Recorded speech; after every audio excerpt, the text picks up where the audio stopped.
Қазір сіздерменен осындай тойға шақыртудың түрін жасап үйренеміз, яғни канвада жұмыс. Ол үшін менің каналыма тіркеліп, лайк басып, видеоны соңына дейін қарауға шақырамын. Сәлем менің достарым. Міне бүгін сіздерменен мен осындай канвада фото шақырту дейді, біреулер бір реттік шақырту дейді, әртүрлі аталады. Осындай бір бет қана тұратын, адамдардың аттарына жерге жазуға болатын шақыртуды жасап көрсетемін. Мен қалай жасаймын, сол бойынша бөлісемін сол мәліметті.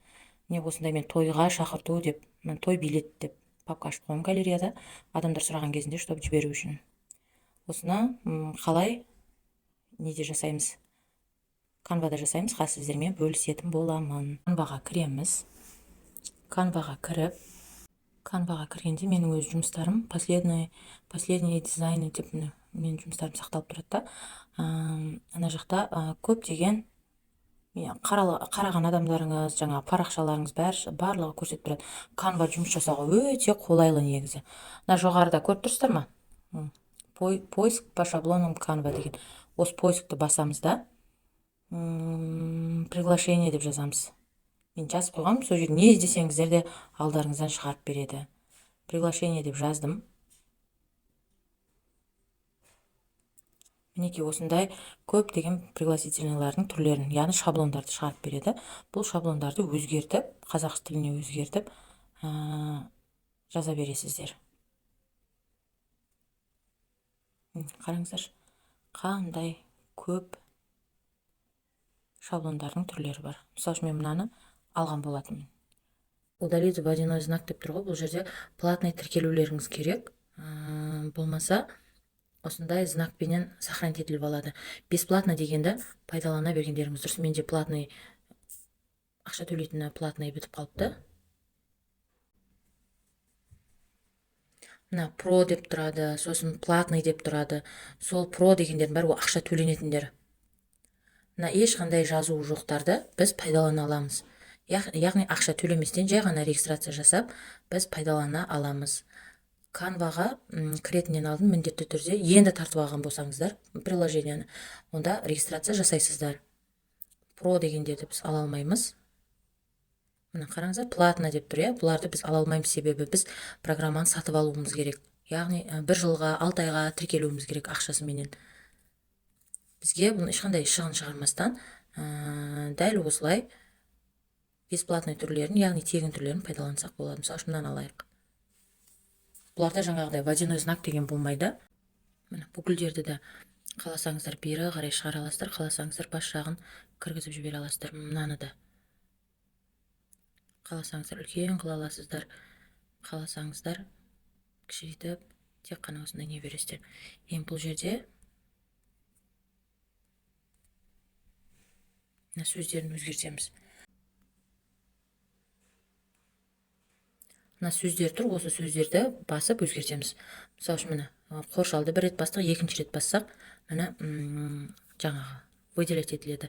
Енді осыны өшіреміз да, құрметті деп, болмаса тойға шақырту дейміз, болмаса үйлену той дейміз.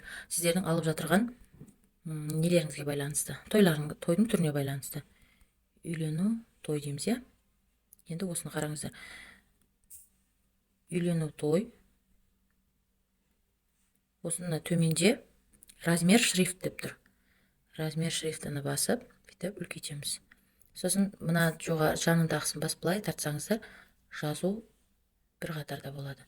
Енді мына жерде шрифт деген тұрады төменде. Алдын ала шрифттарды жүктеліп алынған программалар болады. Менде ол бітіп қапты. Менде платный бар еді.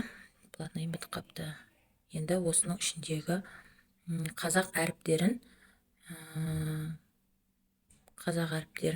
оқитын шрифтқа қоясыздар енді. Мына Алис па? Мынау да Dancing Сәріп па? Сол да оқиды екен. Изменить все деп қойсаңыз, осы бір шрифтта жазылады. Енді формат төменде, жирныйды бассаңыздар, жирный болады, алып тастасаңыздар, алып алынады. Сосын барлығы үлкен әріппен жазылсын десеңіздер, сосын бір бастапқы әріпі үлкен, кейінгілер кішкентай әріп болсын десеңіздер, сосын шетінен, ортасы, жаны, ортасында жазылу, осылардың барлығы формат дегеннен табасыздар. Үйлену, той. Енді біз мына жерде бұлар негізі керек емес. Керек болып қалуы мүмкін. Шетке қойып тұрайық бұлардың барын. Енді мынаны копировать етіп аламыз да.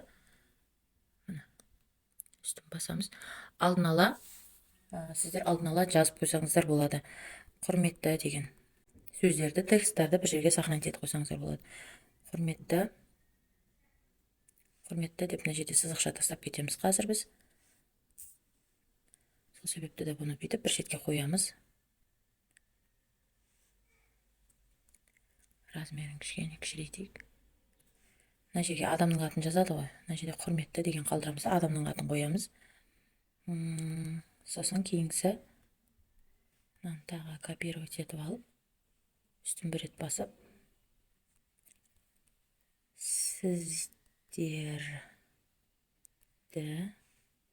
сіздерді ұлымыз Мақсат пен келініміз Мадинаның үйлену тойының құрметті қонағы болуға шақырамыз деп. Бұл жерде сіздердің уақыттарыңызды мен тез көрсетіп жатырмын. Енді өздеріңіз асықпай, жаймендеп отырып, идеяларыңызға қарай шығара бересіздер. Мына жерде мақсат деген сөзді алып тастап, орнына былай арақашықтық қалдырып,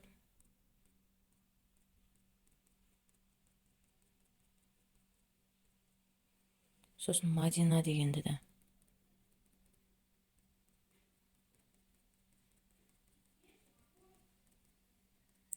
осылай қалдырып, мына сөздің орнына мақсат, Оливия дегенді, Оливия ма? Соның орнына мақсат деп жазсаңыздар болады.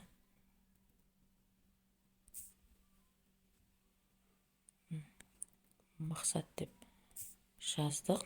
Енді мақсаттың шрифтін кішкене төмендетеміз. Яғни кішкентай шрифт етеміз. Енді осыны алып, мына жерге қоясыздар. Бұл жерде түстердің бәрін төмендегі цветтерден, цвет деген содан ауыстыра аласыздар. Енді мынаны Мадина дейміз. Тағы бір рет басамыз. Мадина. Бұның да размерін кішірейтіп аламыз. Мадинаның мына жерге апарсақ үлкен екен әлі. Сол үшін Мадинаның шрифтін, размерін кішірейтеміз. Тойға шақырту жасаған кезінде ең бірінші ол асықпай жасау. Қаншалықты асықпай, ойланып, идеяларын қосып жасайсың, соншалықты әдемі болып шыға береді. Мақсат пен Мадинаның үйлену тойының құрметті қонағы болуға шақырамыз. Және де айтамын сіздерге, мен бұл жерде тез жасап көрсетіп жатырмын. Осылай мына жерде енді күнін датасын жазамыз. Той салтанаты. Басқа түске қоя аласыздар сосын бұны.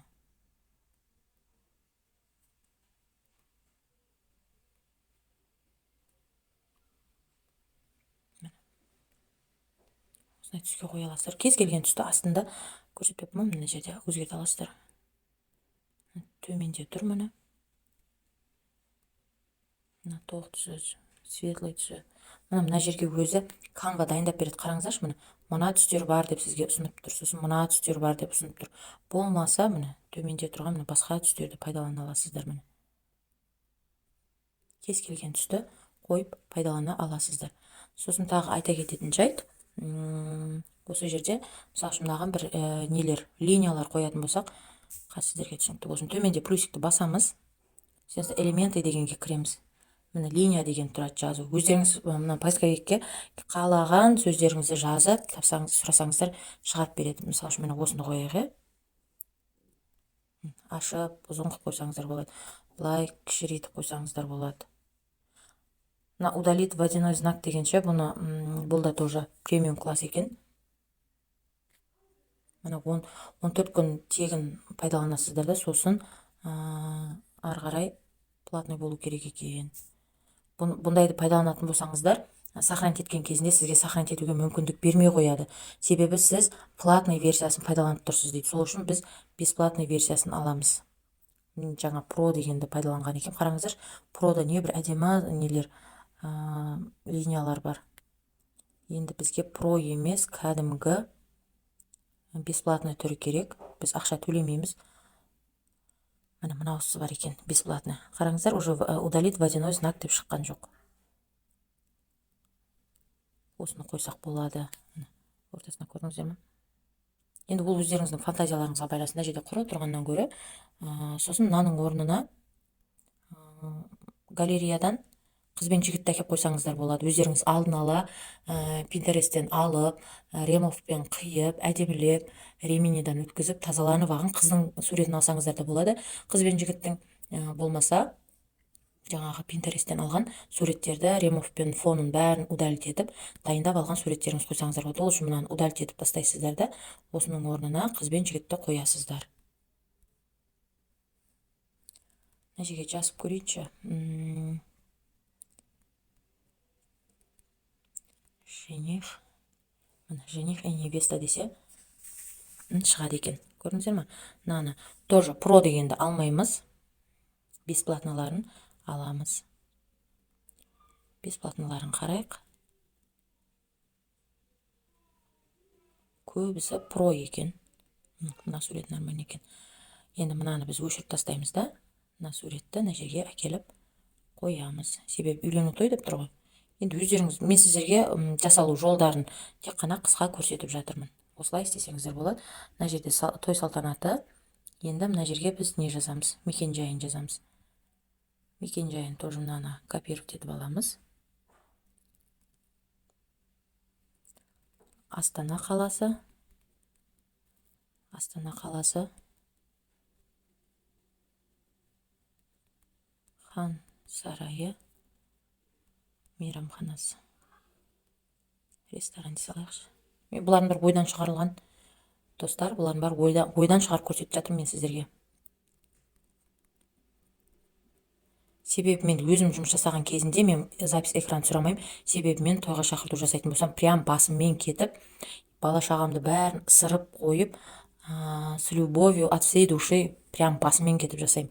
Мен запись экран түсіру былай тұрсын, мен бар фантазиямды, бар махаббатымды, бар идеямды сол адамның шақыртуына қосып, бар ынтамменен жасаймын мен жұмыс жасаған кезінде.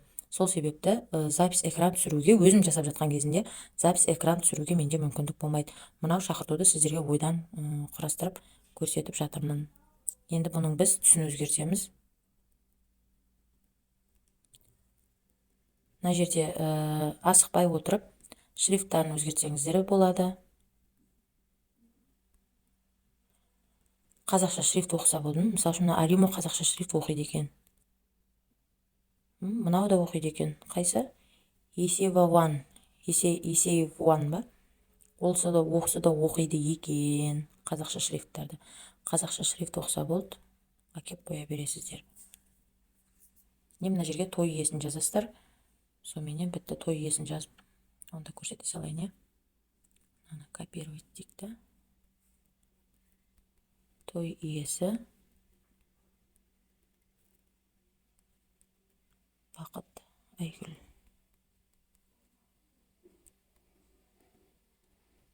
Бақыт Айгүл.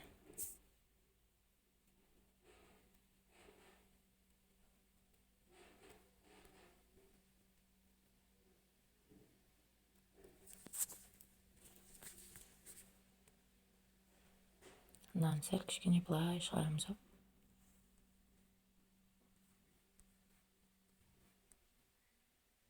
Осының прозрачность кішкене міне қатты істейтін болсаңыздар, міне жоғарыға қанық, тынық түс шығады. Ең прозрачность сәл түсірсеңіздер, мынандай жаймендеп шығады. Ортасына қойып өзгерте аласыздар. Мына жерге тағы не қоюға болады? Өздеріңіздің фантазияларыңызға қарай мына плюсикті басасыздар да.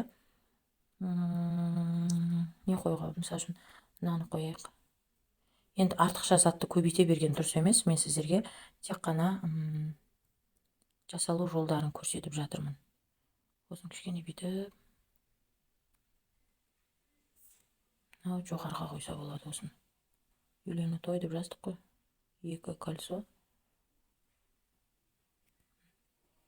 Осыны жоғарыға қоюға болады. Өздеріңіздің фантазияларыңызға қарай осылай жасай бересіздер. Плюсикті басып, жених и невестаға қатысты тағы не бар, соларды алсаңыздар болады. Мысалы үшін мынау бар екен. Қараңыздаршы, прода ақшаң болса тіркеліп алсаң, прода қандай әдемі дүниелер бар. Мысалы үшін мына көгершіндерді алып қойсаңыздар болады. Идеяларыңызды салатын болсаңыздар, канвада әдемі жұмыс жасауға болады. Фантазия керек. Шақырту жасағанда махаббатпен фантазия керек. Жаңада жасап отырып түріне қарасаңыздар, өзі шыға береді. Қараңыздар, күшті дүниелер бар. Нанасаңыздар болады. Мына екеуінің ортасына. Біз 2 сөз жабыспаған мен өзім жаман көрем. Сол себепті кішкентай осындай бірдеңе болсын, ортасына қосып жібергенді жөн көремін. Мына жерге фантазияға байланысты шыға береді. Осылай әдемі дүние шығара бересіздер. Бұда тұрған ешқандай тойға шақырту жасағанда ешқандай қорқатын, бір ойланатын зат жоқ. Тек қана айтып жатырмын ғой, махаббат пен фантазия керек. Кімге жасап жатсаңыз да әдемі дүние шығаруға тырысыңыз. Енді мына құрметтіге біз адамның атын жазатын жер қалдырып кеттік қой. Осы жерге мынаны вообще-то бұны удалить етіп тастайсаңызшы. Артықша дүние, мен өзім артықша дүниені сондай жаман көремін. Енді мына жерге біз линияны аламыз.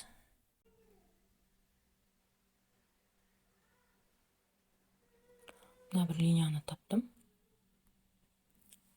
Енді осы жерге сохранить етіп берген кезінде той жасап жатырған адамның аттарын өздері жазып береді. Сіз осылай әдемілеп тойға шақыртуды сәндеп жасап бересіз. Сосын тағы айта кететін жайт, мына плюсикті басып, галереядан, міне галерея дегенді басып, өзіңіздің галереяңыздағы дайындап қойған линия болсын, не болсын, қоятын затыңыздың барлығын осылай тартып дайындап аласыз. Соны қоя аласыз. Алдын ала дайындалған суреттеріңізді, элементтерді, графикаларды әкеліп қоюға болады. Міне, қиындығы жоқ ешқандай. Дәл осылай жасай аламыз. Мен жасаған сіз де жасай аласыз, сіздің де қолыңыздан келеді. Үйде отырып, босқа отырғаныңызша күніне 5-6 мың теңге болсын табыс тапқаныңыз жақсы. Табыс табуға шақырамын. Ешқандай қиыншылығы жоқ. Келесі сабақта иншотпенен осы канвадан, мысалы үшін мына жерде қазақша шрифттар жоқ қой, енді әдемі ерелеңдеп жазылатын. Егер сізде өзіңізде қазақша шрифттар бар болса, соны иншотқа сақтап алып, иншотта жазуды үйретемін. Ал егер қазақша шрифтіңіз жоқ болса, менің каналыма тіркеліп, маған WhatsApp номерім жоғарыда описание бөлімінде, каналдың описание бөлімінде жазылып тұр.